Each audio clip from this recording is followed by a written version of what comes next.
Cristiano Ronaldo, the man who changed football forever. Arguably the greatest athlete of all time, this man has had a truly outstanding career. On the outside, what people see is the goals, trophies, money, cars. But the thing is, the guy's career is anything but roses. His career is nothing like it looks like. This guy has had to go through so many ups and downs to get to the level that he's at now. And it's not as if this guy's trouble started when he became a footballer. Hell no. It all started before he even knew what football was. Ronaldo was born on the 5th of February 1985. He was born in Madeira, Portugal, to really poor parents. Notice how I used the word poor and not average? Well, that's because of how serious the case was. Ronaldo's mum had to juggle two jobs, one as a cook and the other as a cleaner. And Ronaldo's dad, he also took multiple jobs, one as a gardener and the other as a kit man for a small football club named Andorinha.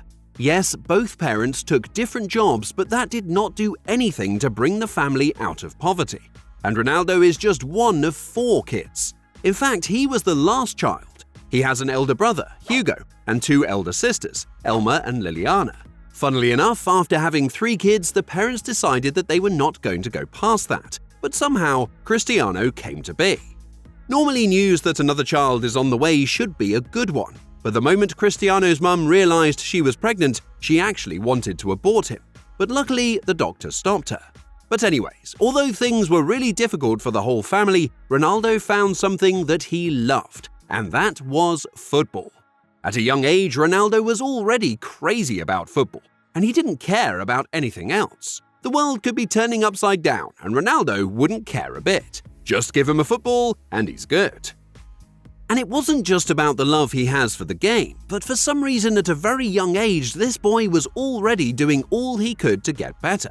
He just didn't care about anything else. He was just 12 when he went for his first football trial with Sporting CP.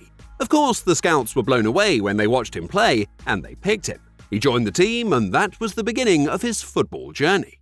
If you know anything about grassroots football, you'll know it's about tryouts upon tryouts. You constantly have to show that you have what it takes. Ronaldo passed all of these, and in the final one, the scout told the kids that they would play a trial match and he would only select the highest goal scorer. Ronaldo knew exactly what he had to do. He had to outscore every kid on the pitch. It didn't take him long before he scored the first goal, but his best friend, Albert Fontrue, also scored. The game came to its last minutes and it all came down to the friends. Who would score one more goal? Albert got the upper hand. He had the ball with him and he successfully beat the goalie. It was just him, the empty net, and Ronaldo by his side. He passed the ball to Ronaldo instead and Ronaldo scored. And just like that, Ronaldo got picked. Ronaldo moved to the main team and it didn't take long before he showed the whole world what he is made of. Ronaldo wasn't just a player that knew how to score or pass, but he knew how to put on a show. His flair, skill moves, dribbling, all of these made him really fun to watch. And just like that, at a very young age, he already had people making time to watch him play.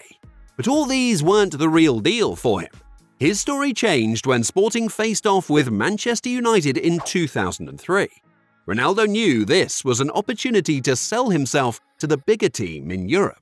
My man brought his A-game. And let's just say Manchester defenders were just victims. I mean, look at what he did to these guys. And these also.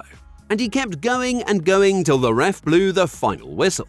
The then United coach knew he just had to bring Ronaldo over to United. And he had to do this fast, because other big teams in Europe already had their eyes on him. And immediately after the game, Sir Alex made his move. And in less than a week, the whole paperwork was complete. Ronaldo was now a Manchester United player. But this is where things start to get interesting. Ronaldo's first request after joining United was that he be given the jersey number 28, just like he wore in Sporting. But Sir Alex wanted him to wear the 7 instead. Ronaldo knows this is United's most fancy number and wasn't sure he was good enough to wear it. But Sir Alex did not take no for an answer and Ronaldo took the number. Bro had no idea that was the start of something beautiful. On the 16th of August, Ronaldo made his debut for United, and once again he had the crowd cheering with his fancy skills and tricks. He was the young and exciting star United needed, and not just for United. A year after he joined, he also received his first national team call-up. But slowly things started changing. Yes, the skills were fun and cool, but those won't win the games. Goals and assists do. And Ronaldo was far from being a reliable scorer or assist provider. The people who once hailed him started taunting him. And to make matters worse, Ronaldo's father died. I guess all the years of drinking alcohol finally caught up with him. Anyway, Ronaldo had to take a break to go be with his family. But when he returned, he was a completely different footballer. All this Ronaldo wanted to do was punish goalkeepers. And in the 2007-2008 season, this guy scored 31 goals in the EPL. At that time, nobody in his history had scored up to that in a single EPL season. But that's not all. United also won the Champions League that season, and of course, Ronaldo was a key player. He ended that season by being awarded the biggest award you can possibly get as a footballer, the Ballon d'Or. Ronaldo was crowned the best player in the world. This was really his year. My man was on top of the world. But the next year wasn't so great for him. His team got to the Champions League finals again, but this time they didn't win. He lost to his newfound rival, Lionel Messi. But Messi and Barcelona aside, Ronaldo had already spent more than 5 years at United and had already won everything possible with them. He needed a new challenge, and Real Madrid's offer came in at the perfect time. Ronaldo joined Real Madrid in 2009 for £80 million, officially making him the world's most expensive signing. Ronaldo was now in a new club and country, but he still had the same mindset: to dominate.